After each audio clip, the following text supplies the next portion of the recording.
మన పొరుగున ఉన్న పాకిస్తాన్ తరచూ ఇండియాపై విషం చిమ్ముతూ ఉంటుంది. అవకాశం వచ్చినప్పుడల్లా ఆర్థికంగా దెబ్బతీయాలని చూస్తుంటోంది. పాకిస్తాన్ ఆర్థిక వ్యవస్థ గురించి యావత్ ప్రపంచానికి తెలిసిందే. అప్పు పుట్టందే రోజు గడవని పరిస్థితికి చేరుకుంది. ఇటీవల పాకిస్తాన్ పార్లమెంట్లో పాక్ ఆర్థిక మంత్రి ఔరంగజేబ్ 2025-26 ఆర్థిక సంవత్సరం బడ్జెట్ ప్రవేశపెట్టారు. ఈ సందర్భంగా పాక్ పార్లమెంటేరియన్ ఉత్తరప్రదేశ్ ముఖ్యమంత్రి యోగి ఆదిత్యనాథ్ ను ప్రశంసలతో ముంచెత్తారు.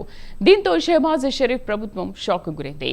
తమ ఎంపీనే తమ శత్రు దేశానికి చెందిన ఒక ముఖ్యమంత్రిని ప్రశంసించడంతో షరీఫ్ ప్రభుత్వం ఘోర అవమానంగా భావిస్తుంది. మరి ఆ పాక్ ఎంపీ యోగి గురించి ఏం చెప్పాడో ప్రత్యేక కథనంలో తెలుసుకుందాం.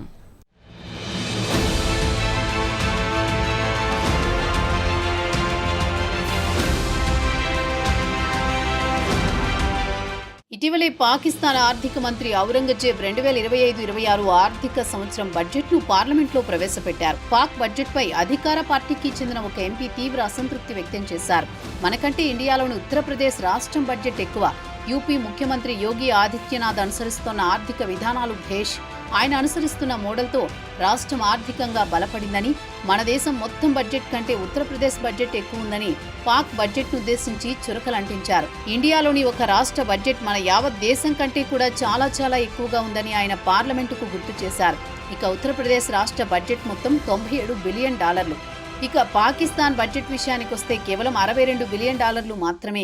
యూపీకి పన్నుల రూపంలో వచ్చే రెవెన్యూనే $80 బిలియన్.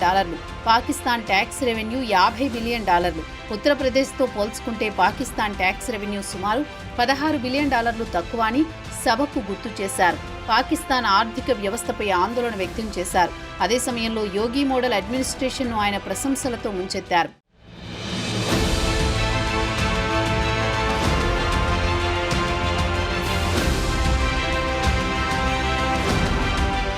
పాకిస్తాన్ ఎంపీ సభలో యోగి ఆదిత్యనాథ్ను ప్రశంసలతో ముంచెత్తిన క్లిప్ ప్రస్తుతం సోషల్ మీడియాలో హల్చల్ చేస్తోంది.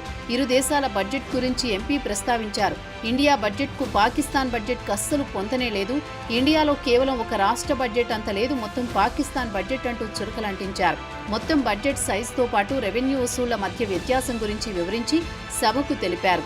ఇక అసలు విషయానికొస్తే ఉత్తరప్రదేశ్ రాష్ట్ర ముఖ్యమంత్రిగా యోగి బాధ్యతలు స్వీకరించిన వెంటనే ముందుగా మాఫియాను ఉక్కుపాదంతో అణిచివేశారు.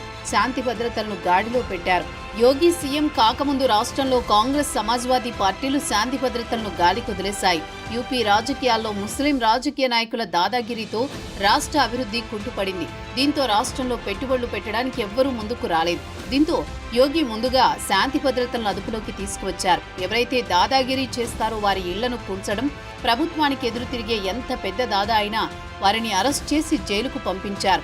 దీంతో రాష్ట్రంలో గూండాలు యోగి పేరు చెబితేనే భయంతో వణికిపోతున్నారు. రాష్ట్రంలో పెద్ద ఎత్తున పెట్టుబడులు ఆకర్షించగలిగారు. అదీ కాకుండా ఆయన రాష్ట్రంలో అవినీతిని పూర్తిగా రూపుమాపారు. లంచాలు అనే ప్రసక్తే లేకుండా చేశారు. ప్రస్తుతం మోదీ తర్వాత ప్రధాని పదవి ఛాన్స్ యోగికే అన్న టాక్ బలంగా వినిపిస్తోంది.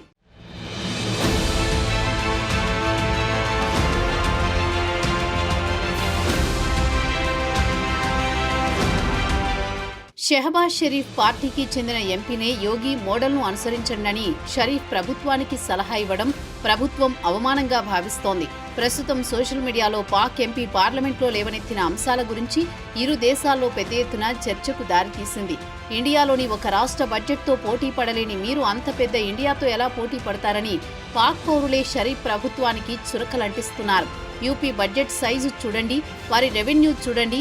మన పాకిస్తాన్ $50 బిలియన్ బడ్జెట్లో ఇంత పెద్ద దేశంలో కేటాయింపులు ఎలా చేస్తారని నిలదీశారు. ఏ రంగానికి ఎంతెంత కేటాయింపులు చేస్తారని ప్రశ్నల వర్షం కురిపిస్తున్నారు. ప్రస్తుతం పార్లమెంట్లో ఎంపీ లేవనెత్తిన అంశాల గురించి దేశంలో పెద్ద ఎత్తున చర్చకు దారితీసింది. ఇక పాక్ ప్రభుత్వం వనరులను ఎలా సమీకరించుకుంటుంది, ఎలా కేటాయింపులు చేస్తుందని ప్రజలు ప్రభుత్వాన్ని ప్రశ్నించడం మొదలుపెట్టారు.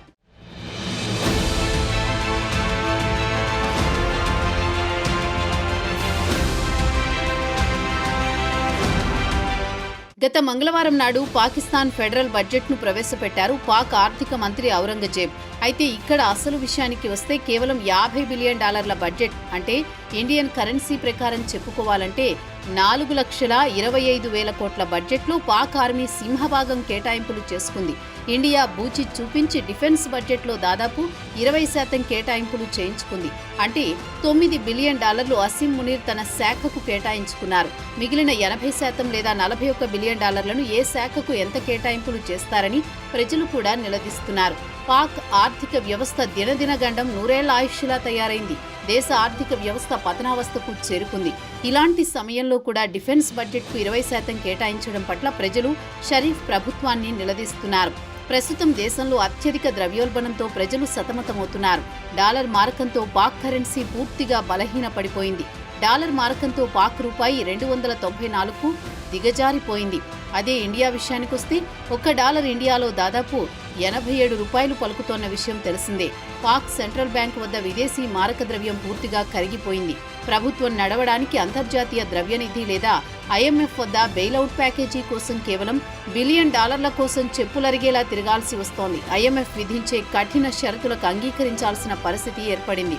గత ఏడాది డిఫాల్ట్ అయ్యే పరిస్థితి నుంచి IMF చలవతో గట్టెక్కగలిగింది.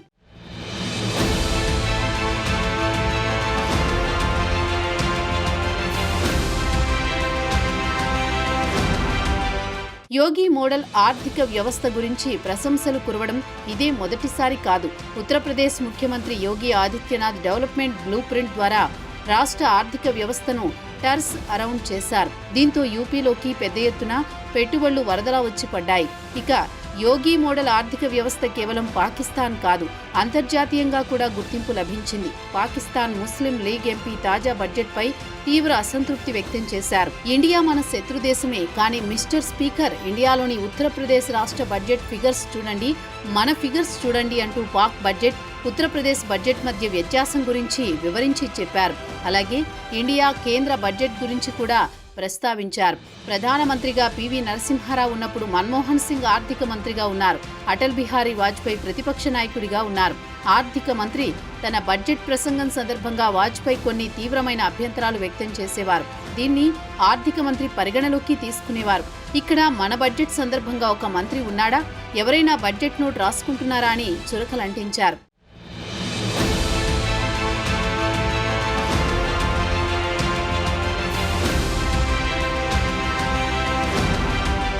ప్రస్తుతం షరీఫ్ ప్రభుత్వంపై ఆయన నిప్పులు కురిపించారు. వైద్య ఆరోగ్య రంగానికి, టెక్నాలజీ రంగానికి కోతలు విధించారు. ఇండియా ప్రధాని నరేంద్ర మోదీని చూడండి, బడ్జెట్లో కొత్తగా 10,000 మెడికల్ సీట్లు ప్రకటించారు. ఇక ఆస్ట్రేలియా కూడా ఇదే స్థాయిలో సీట్లు ప్రకటించింది. మరి మన పాకిస్తాన్ ఫెడరల్ బడ్జెట్లో హెల్త్ కేర్కు భారీ కోత విధించారు.